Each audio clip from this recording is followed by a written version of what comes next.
It's late January. You've been watching videos about January planting for weeks. You were supposed to start tomatoes, peppers, onions, leeks. January is the deadline, and you haven't started anything. Maybe you didn't have supplies ready. Maybe you were traveling. Maybe January just moved faster than you expected. Now it's late January, and you're wondering if you already ruined the season before it even started. Here's the truth. You're late. But late is not the same as too late. There are still crops you can start right now that will produce a full harvest this season. And for the crops you think you missed, there are workarounds that still get you food. Most January planting advice creates panic. It tells you what you should have done 2 weeks ago without telling you what you can still do today. That's not helpful. What is helpful is knowing which crops still work perfectly, which ones work with adjustments, and which ones you should stop trying to force. That's what we're doing today. No guilt, no panic. Just practical options that actually work. Let's start with the crops you didn't miss. Crops that still work perfectly. Some crops have flexible timing. Starting them in late January instead of early January doesn't hurt anything. You lose nothing. Tomatoes. If you transplant outdoors in late May or early June, starting tomatoes in late January is completely fine. Tomatoes need about 8 to 10 weeks indoors. Late January to early June gives you plenty of runway.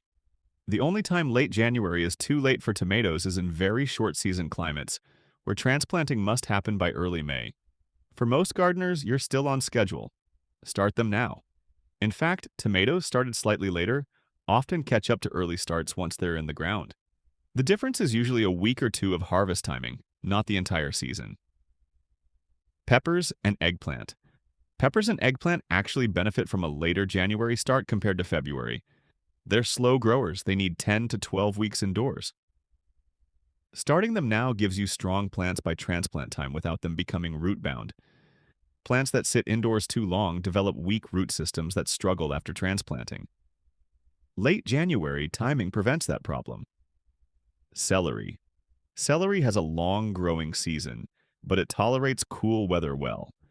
You can start it now and transplant it earlier than tomatoes and peppers.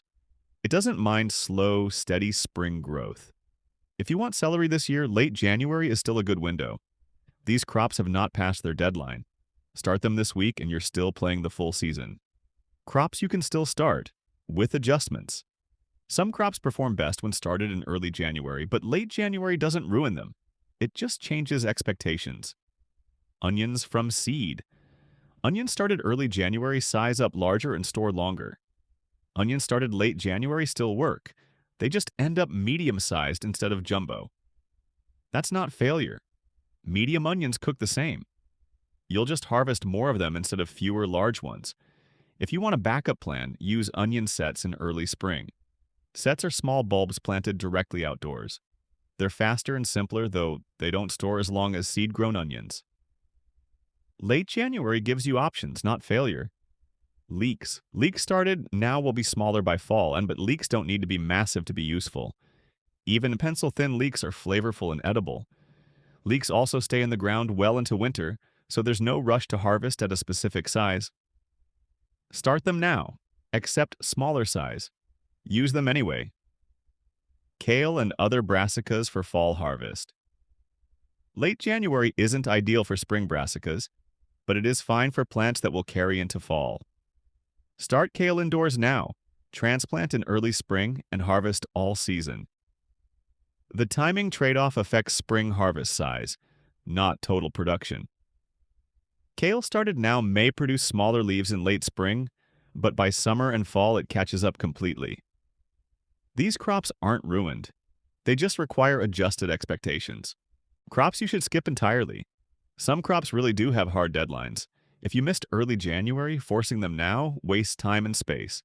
Spring broccoli and cauliflower. These crops need to mature in cool weather. If started now, they'll hit head formation during warm temperatures, which causes bolting, tiny heads, and bitter flavor. If you want broccoli or cauliflower, skip spring planting. Start them in mid-summer for a fall harvest instead. In fact, summer starts for fall harvest usually produce better quality than spring starts in most climates. Brussels sprouts. Brussels sprouts need one of the longest seasons of any vegetable. Starting them now pushes maturity into late summer heat, which ruins sprout development. Skip them this year. Plan for next January. Slow-growing perennials from seed. Asparagus grown from seed takes 3 years to produce. If you want asparagus, plant crowns in late winter or early spring. Don't start seed now expecting a payoff. Some windows really are closed. Acknowledging that saves you frustration. What about early spring greens? If your goal was lettuce, spinach, and greens by April, you didn't miss anything. You just don't need indoor starts. Greens germinate in cold soil. Spinach can germinate at 35 degrees Fahrenheit. Lettuce tolerates light frost. Instead of starting them indoors now, direct sow outdoors in late February or early March as soon as the ground is workable. If you want even earlier harvests, use cold frames, low tunnels, or row covers. Indoor starting for greens in late January is unnecessary for most climates. You didn't miss greens, you just skipped an unnecessary step. What to focus on right now? If you're starting late, don't try to catch up on everything. Late starters who try to do too much quit. Late starters who pick a few high-value crops succeed. Here's your priority list. Priority 1, tomatoes and peppers. High yield, high value. Worth the effort. Priority 2, onions. Seed or sets, pick one and commit. Priority 3, celery or leeks. Only if you actually use them. Everything else can wait or be direct sown later. 3 to 5 crops done well beats 10 crops done poorly. The bigger lesson. Missing January planting feels like failure. It's not.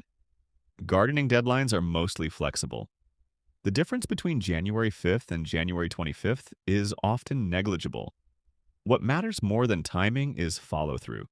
Starting late with a solid setup beats starting early and losing seedlings to mistakes. If you missed early January, you also avoided rushing in unprepared. You had time to learn the setup. You had time to get supplies. You're starting informed. That's an advantage. What to do next? If you're starting now, here's the plan. Start tomatoes, peppers, and eggplant immediately. Decide on onions, seeds, or sets, and commit. Skip spring brassicas and plan them for fall instead. Direct sow greens outdoors later rather than starting them indoors. Focus on a small number of crops and execute well. Late January isn't too late. It's late enough to be strategic instead of reactive.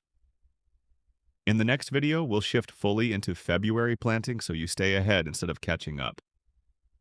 Stop worrying about what you missed. Start growing what still works.